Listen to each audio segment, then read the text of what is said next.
Hello students, आज के video में आपके साथ हम बात कर रहे हैं बीएससी पार्ट फर्स्ट में जो पेपर अपना सेकंड है इलेक्ट्रोमैग्नेटिज्म में, उसकी फर्स्ट यूनिट की बात कर रहे थे। उसमें हम बात कर रहे थे अदिश क्षेत्र की प्रवणता क्या होती है, इसके बारे में हमने इससे पहले पढ़ा।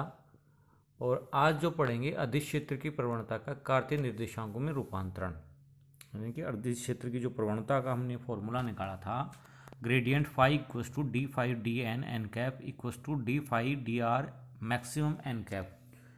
ठीक है, तो उसको हम क्या करेंगे, कार्टेशियन कोऑर्डिनेट सिस्टम में रूपांतरित करेंगे आज ग्रेडियंट फाइव को।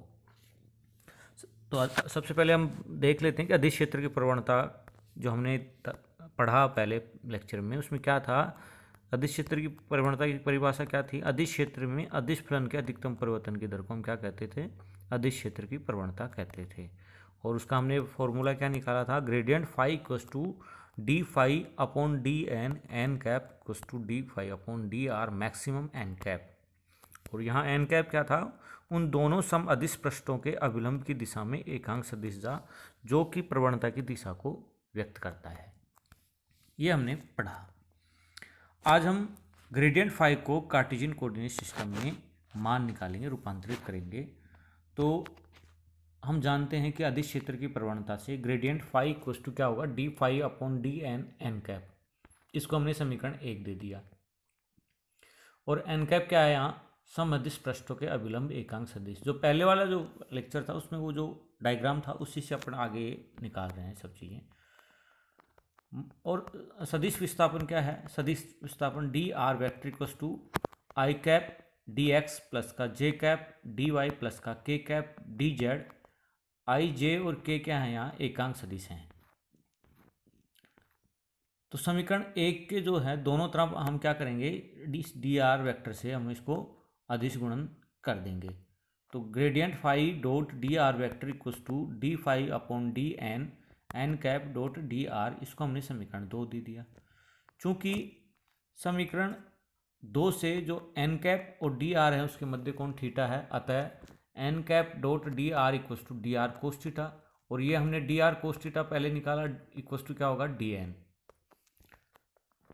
तो समीकरण 2 और समीकरण 3 से, समीकरण 2 और 3 आप देख रहे हैं, समीकरण 2 में है ना 3 का मान रख देंगे, रख दीजिएगा। तो क्या मिलेगा हमें? Gradient five dot d r vector equals to d phi n d n से डी एन क्या हो जाएगा? कैंसिल हो जाएगा, क्योंकि n cap dot d r बराबर क्या लिख दिया हमने? समीकरण 3 से डी एन लिख दिया। तो डी एन से कैंसिल हो जाएगा। तो डी फाइव, इसको इधर ले लिया, इसको इधर, तो डी फाइव इक्वस टू क्या आ गया हमारे पास? Gradient five dot d r vector. इसको हमने समीकरण 4 दे दिया।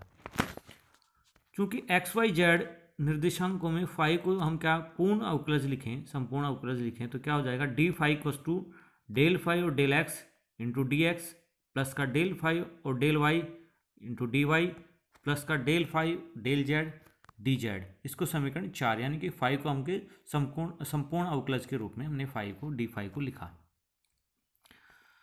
हम जानते हैं कि सदिशों के अदिश गुणनफल जो है, कोई भी दो सदिश ए और बी अगर सदिश हैं और इनका अदिश गुणनफल लेते हैं तो हम इस तरीके से लिख सकते हैं, A dot B equals to i cap A x plus का j cap A y plus का k cap A z dot i cap B x plus का j cap B y plus का के कैप बी जेड। ठीक है, इसका dot product लेंगे तो A dot B equals to क्या आ जाएगा? A dot vector B vector equals to क्या आ जाएगा? A x B x plus का A y B y plus का ए जेड बी जेड। ये आपने डॉट प्रोडक्ट 12th में पढ़ भी रखा है। हमने इसको समीकरण 6 दे दिया। तो समीकरण जो 6 है हमारा, उस समीकरण 6 और 5 के आधार पर हम जो है लिखते हैं। समीकरण 5 को क्या समीकरण 6 के आधार पर हम क्या लिख सकते हैं? जब आप देखिए समीकरण 5 क्या अपना समीकरण आप 5 देख रहे हैं यहाँ, d five equals to del five del x d x plus का del five del y d y plus का del five del z d z. इसको समीकरण 6 के आधार पर हम लिख सकते हैं। तो डी फाइव इक्वस टू, इसको डॉट बीच में डॉट प्रोडक्ट लगा दिया हमने और आई कैप दोनों से गुणा कर दिया, यानी कि डी फाइव इक्वस टू क्या आ जाएगा? I cap del five del x plus का j cap del five del y plus का k cap del five del z dot i cap d x plus का j cap d y plus का k cap d z. D phi equals to, ठीक है, इसको हम क्या लिख सकते हैं, आई डी एक्स प्लस का j cap d y plus का के कैप डी जेड को हम लिख सकते हैं डी आर वेक्टर को पढ़ने हमने देखा सदिश विस्थापन। तो इसको समीकरण 7 हमें डी फाई इक्वस टू क्या मिला, i cap del five del x plus का j cap del five del y plus का k cap del five del z dot d r vector. समीकरण 4 और समीकरण 7 की तुलना करने पर समीकरण 4 देख लीजिए, समीकरण 4 क्या है, del phi equals to gradient phi dot d r, और समीकरण 7 अपना क्या है, समीकरण 7 आपका ये है, ठीक है। इन दोनों की तुलना कर देंगे तो क्या आ जाएगा, gradient phi equals to i cap del five del x plus का j cap del five del y plus का k cap del five del z. देखो इधर डी आर से डी आर क्या हो जाएगा, कैंसिल हो जाएगा। अब इसमें से हमने क्या, फाई को इधर कॉमन बाहर ले लिया, तो ग्रेडियंट फाई क्या आ जाएगा, आई कैप डेल और डेल एक्स प्लस का जे कैप डेल और डेल वाई प्लस का के कैप डेल और डेल जेड इंटू फाई। समीकरण इसको 8 दे दिया। और जो समीकरण 8 है, इस समीकरण 8 में i cap del x del i cap del और डेल एक्स प्लस का जे कैप डेल और डेल वाई प्लस का के कैप डेल और डेल जेड को हमने क्या कहा, एक ऑपरेटर का डेल, डिफरेंशियल ऑपरेटर, जिसको हमने डेल से डिफाइन किया और उसको डेल वेक्टर से व्यक्त किया। तो del vector equals to i cap del और डेल एक्स प्लस का जे कैप डेल और डेल वाई प्लस का के कैप डेल और डेल जेड। तो इसको हमने समीकरण 8 में पुट कर दिया, तो ग्रेडियंट फाई इक्वस टू क्या आ जाएगा, डेल वेक्टर फाई, या gradient phi equals to del vector phi equals to i cap del five del x plus का j cap del five del y plus का k cap del five del z. ये समीकरण आपका अदिश क्षेत्र की प्रवणता को कार्तीय निर्देशांक के रूप में एक अविष्ट व्यंजक को दर्शाता है। तो ये हमने आज पढ़ा कि अदिश क्षेत्र की प्रवणता का जो है कार्तीय निर्देशांकों में हमने रूपांतरण पढ़ा। और इससे पहले हमने जो पढ़ा अदिश क्षेत्र क्या होता है, अदिश क्षेत्र के लिए सूत्र निकाला था, उसका कार्तीय निर्देशांकों में रूपांतरण।